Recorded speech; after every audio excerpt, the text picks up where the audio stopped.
Hai, salam literasi. Assalamualaikum warahmatullahi wabarakatuh.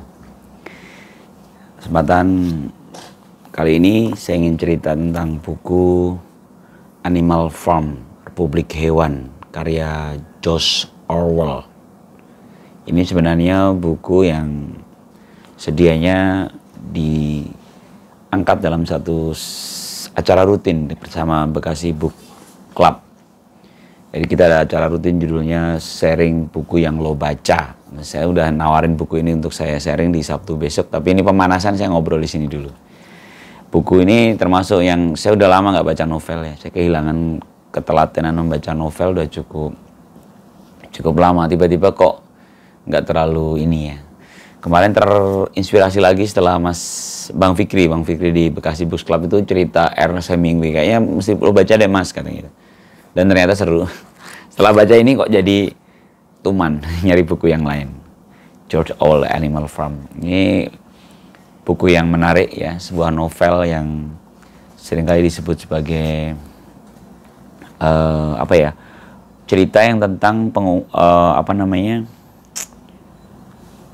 kalau majasnya itu majas alegori ya. Jadi ungkapan-ungkapannya, cerita yang nggak langsung mengena tapi sebenarnya maknanya banyak, maknanya luas gitu. Jadi George Orwell ini lahir di 25 Juni 1903 sampai 21 Januari 1950. Kalau tak hitung-hitung usianya hanya sampai 47. Jadi menarik nih ya George Orwell. Atau nama aslinya Eric Arthur Blair. Eric Arthur Blair ini hanya masa hidupnya hanya 47 tahun. Saya sudah +1. Jadi dia tidak sampai seusia saya ya, masih sangat muda. Dia menulis banyak buku sebenarnya, namun ada 2 buku yang cukup populer ya, yaitu buku yang ini Animal Farm atau diterjemahkan dalam bahasa Indonesia Republik Hewan, dan satu lagi 1984. Ini tentang masyarakat distopia ya. Masyarakat distopia, jadi kebalikannya utopia ya, masyarakat distopia. Jadi masyarakat yang muram, yang kelam. Distopia. Jadi konon katanya malah bahkan buku 1984 ini sampai lahir istilah Orwellian. Orang-orangnya Orwell ya. Padahal Orwell bukan nama asli ya. Jadi Eric Arthur Blair, nama penanya George Orwell. Jadi sampai ada istilah Orwellian yang pemahamannya adalah mekanisme totaliter dalam pengendalian pikiran. Bagaimana cara mengendalikan satu pikiran. Perjalanan hidup seorang Eric Arthur Blair atau George Orwell ini cukup seru ya, karena dia ini tidak sekedar penulis atau istilahnya novelis gitu ya, namun dia seorang aktivis dari Partai Buruh Independen. Jadi dia seorang aktivis, jadi turun langsung ke lapangan, aktif di Partai Buruh ya, POUM, Partai Pekerja untuk Pemersatu Marxis. Dia sebenarnya Marxis, namun dia sebenarnya sering mengkritisi Stalin ya. Jadi bahkan pikirannya anti komunis ya. Dia membenci Stalin. Jadi Stalin itu menggunakan otoritarianismenya ya, yang dia kritis terus menerus. Dalam bukunya Animal Farm ini kata beberapa komentar ya, saya belum cerita isi bukunya, komentar orang tentang buku ini mengatakan ini alegori tentang ide-ide sosialis dalam revolusi Rusia oleh Stalin. Konon begitu kata beberapa pengamat. Buku ini sebenarnya seperti alegori. Alegori itu kan majas yang menjelaskan maksud tapi tanpa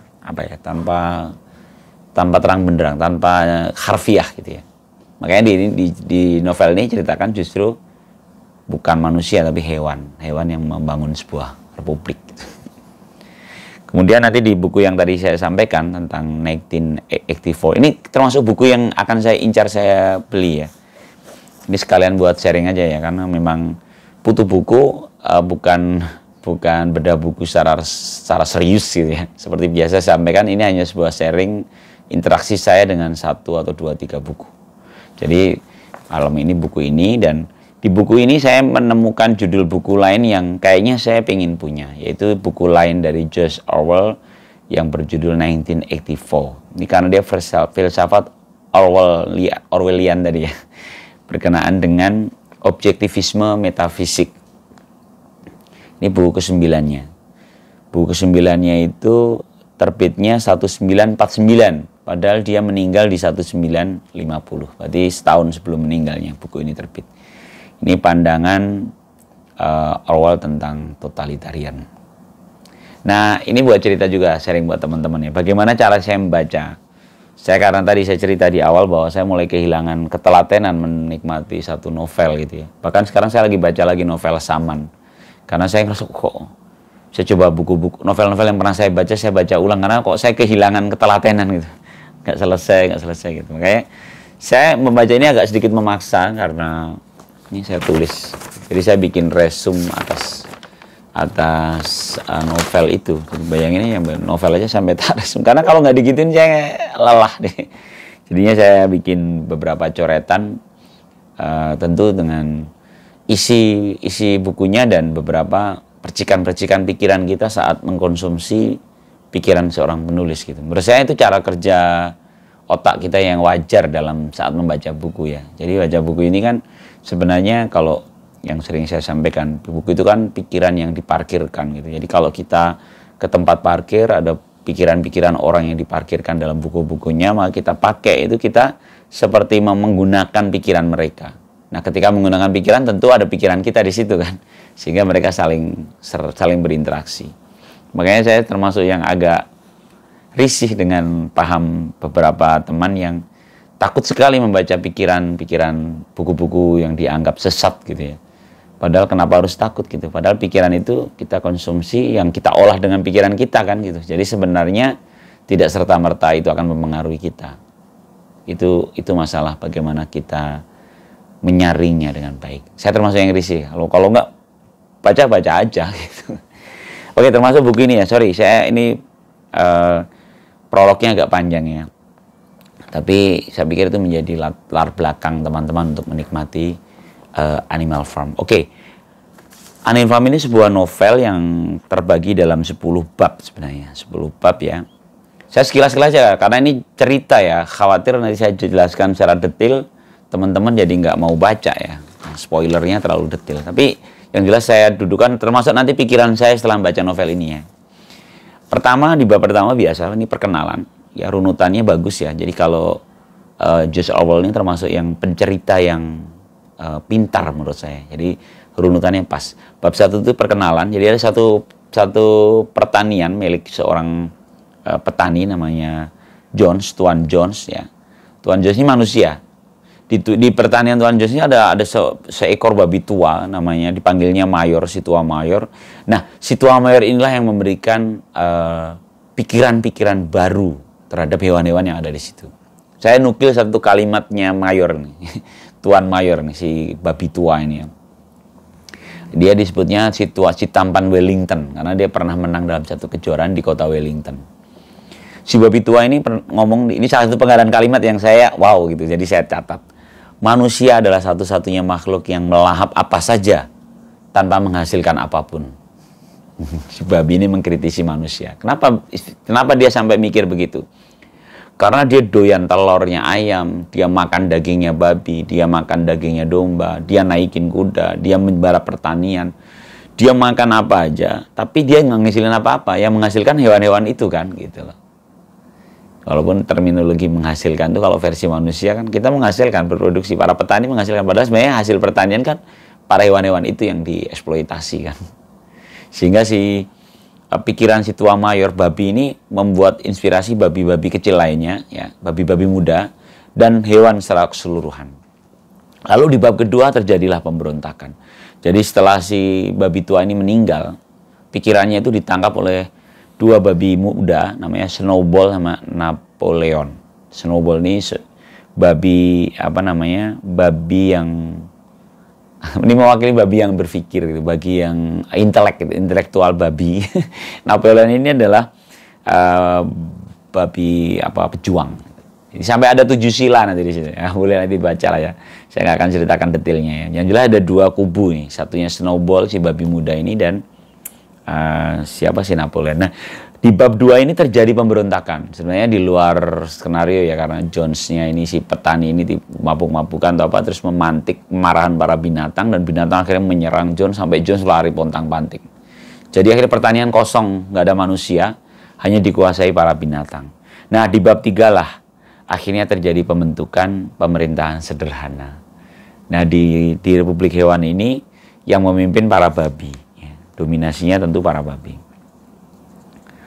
Jadi akhirnya mereka babi ini dan secara tidak langsung dipimpin oleh Snowball dan Napoleon. Ya, Snowball, dua babi muda ini. Kemudian di bab 4 itu ada perebutan kembali pertanian. Jadi Jones ini mengajak para teman-teman petani lainnya datang ke pertaniannya untuk merebut kembali pertaniannya. Tapi mendapat perlawanan sengit dari para binatang sampai akhirnya ditetapkan 12 Oktober sebagai hari pertempuran kandang sapi. Karena wah seru sekali itu ya. Dan Snowball bisa menjadi pahlawan saat itu. Pahlawan. Namun di bab 5 digambarkan satu kuda cantik yang berkhianat. Si Molly ini berkhianat karena dia itu terlalu membutuhkan manusia sehingga dia akhirnya berkhianat, keluar dari pertanian. Dan ada perseteruan sengit antara Snowball ya, yang memiliki ide membangun kincir air gitu, dengan kubu Napoleon yang praktis dan teknis ya. Jadi si Snowball ini pemikir ya, dia rajin baca buku-bukunya Tuan Jones. Nah, di bab 6 mulai ada ada contoh ada sosok lain, babi lain yang penebar berita ya, namanya Squealer. Dia ini pandai berbicara, babi kecil, gendut ya, pipinya bulat, mata berkilat-kilat, cekatan, dan suaranya melengking. Dia jago cerita, kayak Sengkuni dia. Nah, disitulah mulai Napoleon mulai bekerja sama dengan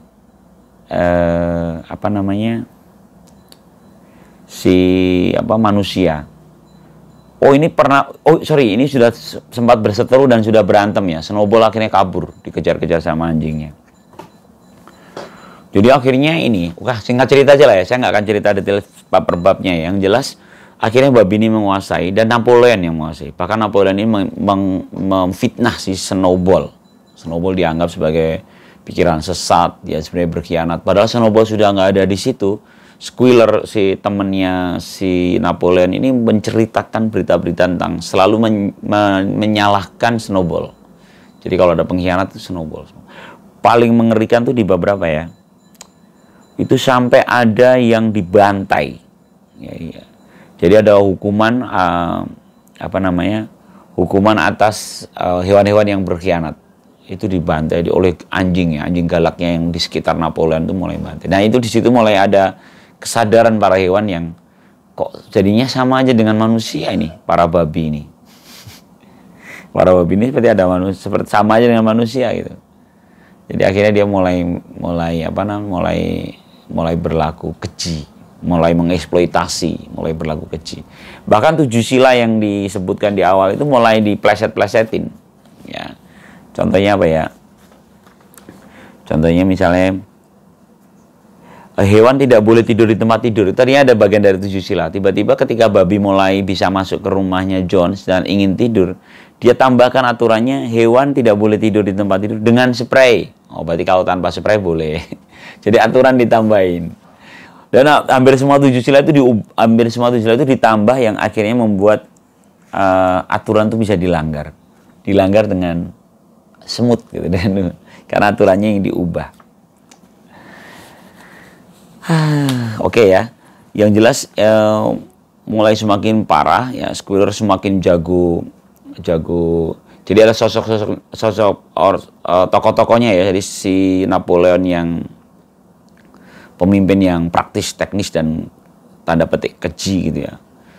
Lalu ada Squealer yang jadi juru bicara, pandai mengarang cerita. Bahkan setiap ada kejadian saat kincir angin yang dibangunnya rubuh, menyalahkan Snowball yang tidak ada di situ. Snowball udah kabur karena di perseteruan dengan Napoleon ya.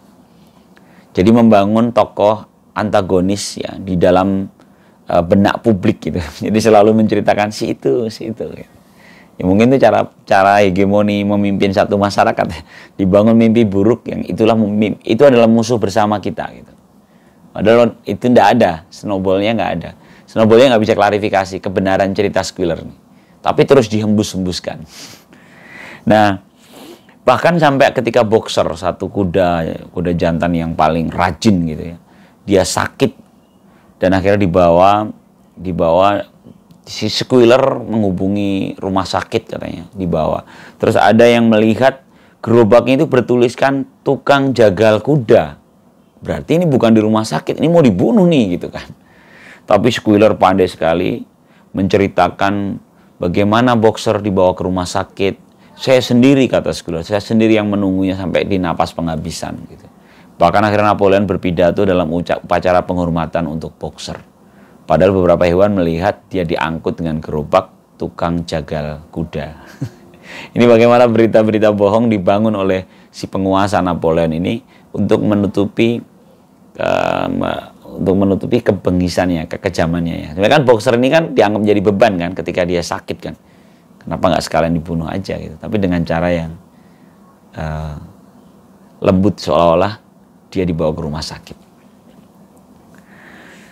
Akhirnya tahun berlalu ya, semakin terorganisir, namun ada tokoh babi. Ini saya sebenarnya ketika membaca itu saya berharap babi yang menjadi pembaharu itu adalah Benyamin. Benyamin itu karena dia babi yang kayaknya ngerti. Ini si Napoleon dan Squealer ini mulai nggak jelas nih gitu ya. Tapi ternyata nggak sampai akhir begitu ya.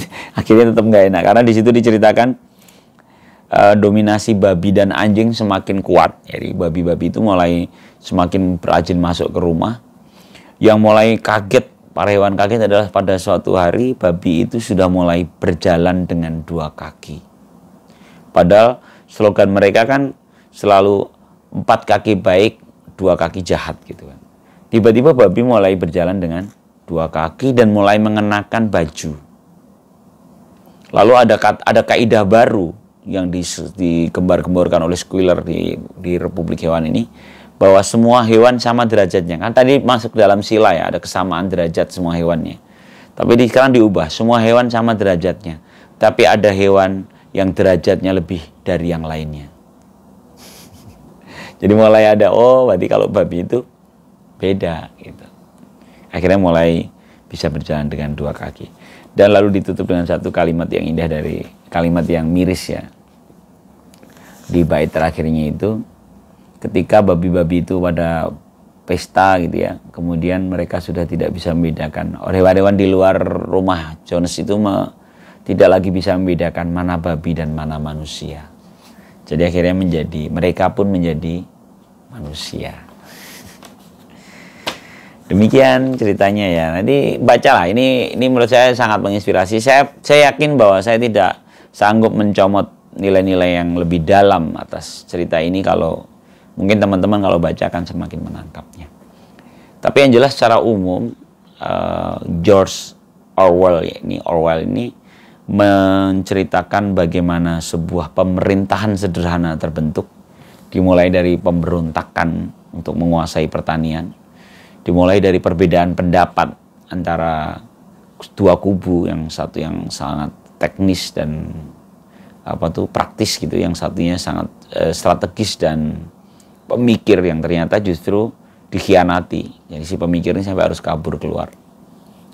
Bagaimana berkembang di pikiran kita seorang yang kan ini terdistorsi kan, pikiran-pikiran kemerdekaan yang tadinya awalnya adalah memerdekakan kepentingan hewan dari penjajahan manusia, perlahan-lahan godaan untuk menguasai hewan lain itu muncul gitu. Jadi akhirnya sama aja kan. Jadi sebuah pembebasan atas kemerdekaan ternyata berakhir pada memelihara penjajahan dengan gaya yang baru. Saya pikir ini sebuah alegori yang indah dari kehidupan hewan yang kalau kita terapkan dalam kehidupan kita sehari pun jangan-jangan serupa. Bagaimana kita jangan-jangan menciptakan musuh bersama, dikembus-kembuskan, dijaga-jaga biar orang tetap benci satu pihak gitu. Nah, dari buku inilah sebenarnya terus saya mau mencoba membaca buku-buku lain ya. Sebenarnya ada Dakwah dan Kuasa yang saya coba lagi ulang lagi. Sama ini tapi belum selesai, ini Kalam dan Kuasa. Ini Anies Mata. Saya pikir juga menarik ya. Kalam dan Kuasa, Fondasi Menuju Negara Sejahtera dan Kekuatan Baru Dunia. Ini nyambung aja kalau kita ngomongin yang tadi George Orwell di Animal Farm. Di situ jadi akhirnya si buku ini kan cerita tentang bagaimana narasi, pikiran-pikiran dalam bentuk kalam itu bisa ini dengan kekuasaan gitu. Karena kalau tanpa kalam, tanpa narasi yang kuat, kekuasaan itu menjadi seperti ya, bisa jadi seperti Napoleon yang menjadi kehilangan arahnya. Jadi pembebasan atas satu hak-hak hewan itu malah berubah menjadi penjajahan baru. Seru ya. Silakan dicicipin buku ini, George Orwell, Animal Farm, Republik Hewan. Ini terbitan Gramedia Pustaka Utama tahun 2021.